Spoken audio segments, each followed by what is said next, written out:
Hello everyone, welcome back to my channel Love for Journalism or Love for Journalism with Sonia Mani. রবিবার ঠিক রাত 9টার সঙ্গে তোমরা।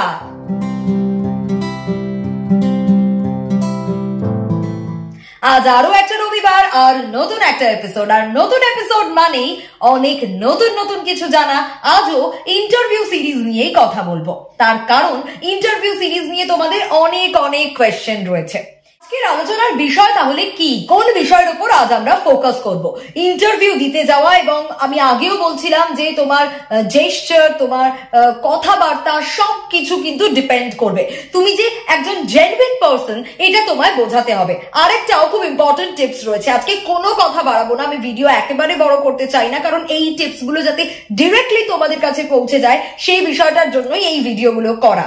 এবং যে প্রশ্নটা প্রথমেই উঠে আসে যে ফেক রিয়েল বা জেনুইন, ফেক রিয়েলের থেকেও জেনুইন এই শব্দটা যে কতটা ভালোভাবে যায় সেটা তো তোমরা জানোই। আর এখান থেকেই আরেকটা কথা বলতে চাইবো, এই যে জেনুইন পারসন, তোমাকে দেখতে হবে যে আমাকে আমার ইন্টারভিউয়ার যেন শুরু থেকেই পছন্দ করে, আমি যেন পছন্দের তালিকায় থাকি। একটা কথা আছে না, পেহলে দর্শনধারী বাগ মে গুণ বিচারি। এখানেও কোথাও গিয়ে বিষয়টা তোমার চলা ফেরা, কারণ এটাই কিন্তু শুরুতে ইন্টারভিউয়ার দেখতে পাচ্ছে, তাই ক্যাচ করতে পারছে এই বিষয়টাই, এটাকে তোমায় মাথায় রাখতে হবে। তো তোমার চলা ফেরা, কথা বলা সবকিছুতে যেন শুরু থেকে তুমি ইন্টারভিউয়ারের পছন্দের তালিকায় চলে আসো। তোমার এমন কোনো জেস্টার না থাকে যে জেস্টারে তোমাকে ইন্টারভিউয়ারের অপছন্দ হতে পারে, তোমার কথা বলার ধরন এমন কিছু না হতে পারে যাতে ইন্টারভিউয়ারের অপছন্দ হতে পারে। এবং হাতের মুভমেন্ট, এটা একটা খুব খুব খুব ইম্পর্টেন্ট। আজ এই বিষয়টা নিয়েই কথা বলবো। হাতের মুভমেন্টের কথা কেন বলছি, তার কারণ হচ্ছে অ্যাকচুয়ালি এই ভিডিওটা করতে গেলে অনেক এলাবোরেট হয়, তো আমি সেটা এতটা বাড়িয়ে বলবো না। তোমরা যদি আরো ডিটেল জানতে চাও অবশ্যই বলবো, কারণ আমি নিজেও এই বিষয়টা নিয়ে পড়াশোনা করছি, কিন্তু যেটুকু জানি সেই বিষয়টা তোমাদেরকে জানাতে চাই। এই হাতের মুভমেন্টের উপর অনেক কিছু ডিপেন্ড করে, অনেক স্মার্টনেস ডিপেন্ড করে, কিন্তু আবার সেই স্মার্টনেসটা ওভার স্মার্টনেসে যদি পরিণত হয় তাহলে কিন্তু আবার সেক্ষেত্রে মুশকিল হতে পারে। কিভাবে? তুমি যদি নর্মালি যে কথা আমি বলছি, বা তোমার জেস্টার, তোমার হাতের মুভমেন্ট কেমন হচ্ছে, মানে একটা এইভাবে বলা আর একটা এরকম এরকম করে বলা ইন্টারভিউতে, এটা কিন্তু আকাশ আর পাতাল তফাৎ রয়েছে, অর্থাৎ হেল অ্যান্ড হেভেন ডিফারেন্স যাকে বলে। তাই তুমি একদম এরকম করে এইভাবে হ্যাঁ ম্যাম, হ্যাঁ স্যার, এটা হচ্ছে এরকম হবে, এইটা তুমি করতে পারো না। তুমি তার বদলে হ্যাঁ ম্যাম, হ্যাঁ স্যার, এটা ঠিক এরকম হতো, এটা এরকম হচ্ছে। দুটো হাতের মুভমেন্ট একটু ফলো করো। আমি প্রথম যেটা দেখালাম এরকম এরকম এরকম, সেটা কিন্তু কখনো ইন্টারভিউতে যায় না। তাহলে ইন্টারভিউতে কোনটা যায়?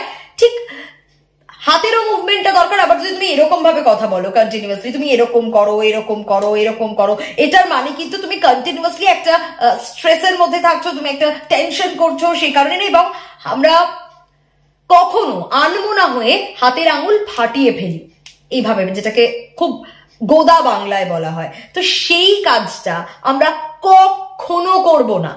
এটা একটা খুব খুব ইম্পর্টেন্ট টিপস। আমার মনে হয় না যে এত খুঁটিনাটি ভাবে কেউ আলোচনা করে ইন্টারভিউ টিপস অ্যান্ড ট্রিক্স, কিন্তু আমি আমার ছোট ছোট ভাই বোনেদের জন্য এটা চেষ্টা করি। আর সেই কারণেই বলছি যে কখনো এইরকম এইরকম এই ধরনের কোনো মুভমেন্ট আমরা হাতের করব না। আমরা চেষ্টা করব দুটো হাতকে ফ্রি রাখার, আমরা চেষ্টা করব সুন্দরভাবে বোঝানোর, বলার, এবং সেই যে ভঙ্গিমাটা সেটা যেন ঠিক থাকে, কোন রকম উগ্র যাতে তোমাকে না মনে হয় সেটা তোমাকে মাথায় রাখতে হবে। তো এটা একটা খুব ইম্পর্টেন্ট বিষয় বলে আমার মনে হয়, হ্যান্ড মুভমেন্ট। তো এই হ্যান্ড মুভমেন্টের দিকে, কারণ তোমরা প্লিজ একটু আবার পিছন দিকে গিয়ে ফিরে দেখো যে আমি প্রথম মুভমেন্টটা কেমন দেখিয়েছিলাম, আমি কেমন তারপর সেকেন্ড মুভমেন্টটা দেখালাম, ইন্টারভিউতে কোনটা করবে না কিরকম দেখালাম, কোনটা করবে কিরকম দেখালে। তো এই বিষয়গুলো তোমাদেরকে মাথায় রাখতে হবে। খুব ছোট ছোট টিপস, কিন্তু খুব ইম্পর্টেন্ট। প্রত্যেকটা টিপস খুব খুব খুব ইম্পর্টেন্ট, মাথায় ঢুকিয়ে নিতে হবে। প্রত্যেকে এই বিষয়গুলো ফলো করো, দেখো ডেফিনেটলি তোমাদের ভালো লাগবে, ডেফিনেটলি তোমাদের হেল্প হবে। আর যদি হেল্প হয় তাহলে অবশ্যই কমেন্ট সেকশনে জানাতে হবে।